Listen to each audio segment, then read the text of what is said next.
Jim, another follow-up from earlier in the show. Can a manager be too tall? Well, obviously it would look somewhat ridiculous if the manager was comically tall and the protege was abnormally short. Many times, there's been a pairing where people would say, oh, geez, the manager makes the guy look small. Gary Hart was about 6'2", 6'3". But at the same time, there was intimation that he had started as a wrestler, because he did, but it was so early in his career, and he didn't work anything past the occasional gimmick match after he was in the plane crash. But I mean, it depends on who the guys are.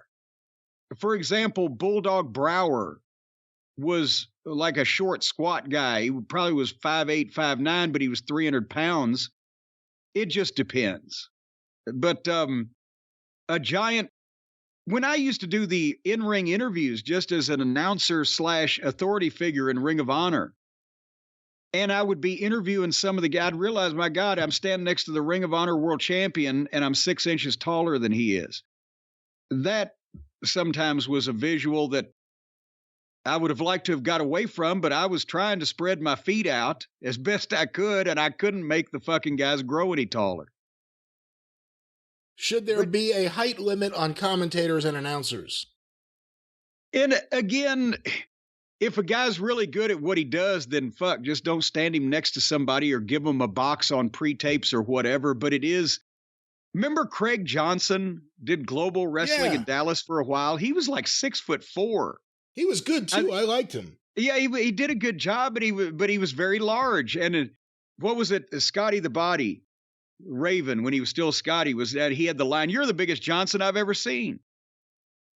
It is an off-putting visual sometimes, but then again, Mark Lawrence in World Class, he was probably about 6'2", as I recall, but he was very thin and pale and unpredisposing, a figure in person. So it's not like he was intimidating in any way. So that kind of works. You just have to kind of see it and stay away from it if you can.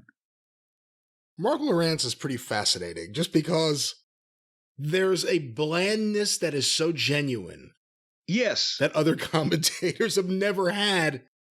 You watch him and he's impersonal and cold in a weird way that no one else as a wrestling ring announcer has ever been, ever. Well, and the thing is, he wasn't putting that on, and he wasn't a bad person either. He's a very nice guy, but he was just, as Jim Ross said about Bob Caudle one time, he's the epitome of a white man. He was real reserved. He didn't cuss. He's a preacher, I think, of some kind, or a minister or whatever. It just very like a white bread, unflappable, nerdish in a good way kind of guy.